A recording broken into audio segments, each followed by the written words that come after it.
Welcome to today's explainer. Now, if you're tuned into the P-pop scene, you already know all about SB19. I mean, we're talking about massive 100,000-person crowds and just an undeniable economic impact, right? But today, we're actually going way beyond the screaming fans and the concert revenue. We're going to look at how these five guys didn't just break the glass ceiling. They literally rebuilt the entire P-pop house from the ground up by completely dismantling every preconceived notion of what an idol is actually supposed to be. Okay, let's dive into this. Here is our structural roadmap for today's explainer. We're going to cover 1. The manufactured idol myth, 2. The executives, 3. Solo trailblazers, 4. Vocal mastery, and 5. Setting the new standard. Let's get right into it. Section 1. The manufactured idol myth, breaking the traditional mold. So when you hear the phrase pop boy band, what instantly pops into your head? For a lot of people, it's the classic manufactured idol. You know, a traditional pop performer whose image, music, and entire career are tightly controlled by external management. This standard model usually gives us artists who are incredibly polished on stage, but unfortunately, they kind of lack personal creative autonomy behind the scenes. They're basically handed the songs, told what to wear, and given a very specific persona to portray. So, the absolutely crucial point is this. Have the 5 members of SB19 completely shattered this mold? Well, spoiler alert, they haven't just broken out of it, they've totally left it in the dust. As you'll see, they've evolved from your standard traditional performers into literal industry titans. Section 2. The executives, Pablo and Justin. Now, in a standard idol group, the leader is essentially just the spokesperson, and the maknae, the youngest member, is usually just the cute, charming little brother. But in the SB19 reality, it is a completely different ballgame. And this brilliantly illustrates the shift. Back in April 2026, ABS-CBN Entertainment actually confirmed that Pablo isn't just a group leader. He is the literal president of 1Z Entertainment. And Justin? He completely traded in that little brother trope to take on the massive corporate role of creative director. Let's look at Pablo for a second. He is entirely redefining what it means to be an idol producer. He's not just sitting in a studio writing songs, he's acting as a visionary architect. His explicit goal is to, quote, create a sustainable ecosystem for P-pop. Think about that. He is putting artists first, running an entire company, and actively changing the labor standards for his peers in the industry.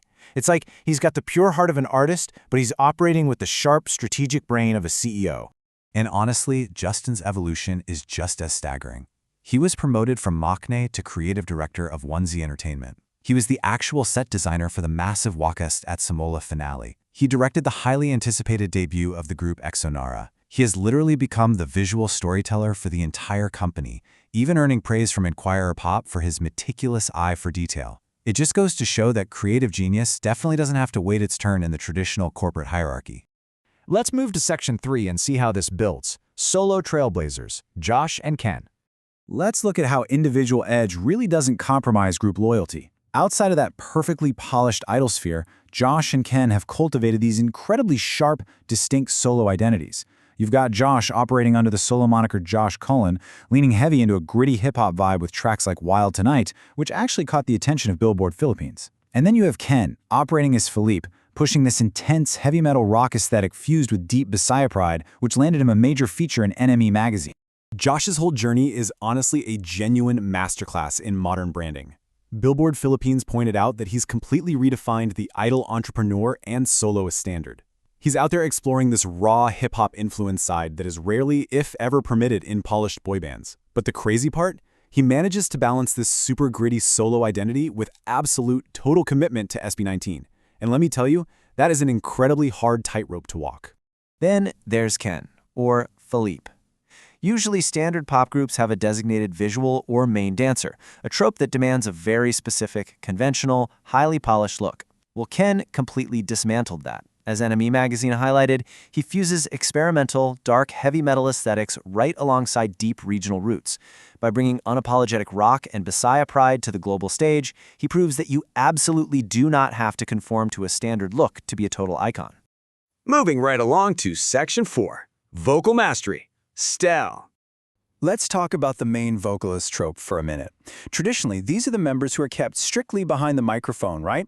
But Stell took that heavenly voice title and transformed himself into a household name and a national mentor, using his raw vocal power combined with just this incredible empathy and, honestly, great humor. He is connected with the public on a massive scale, completely earning his reputation as the people's idol.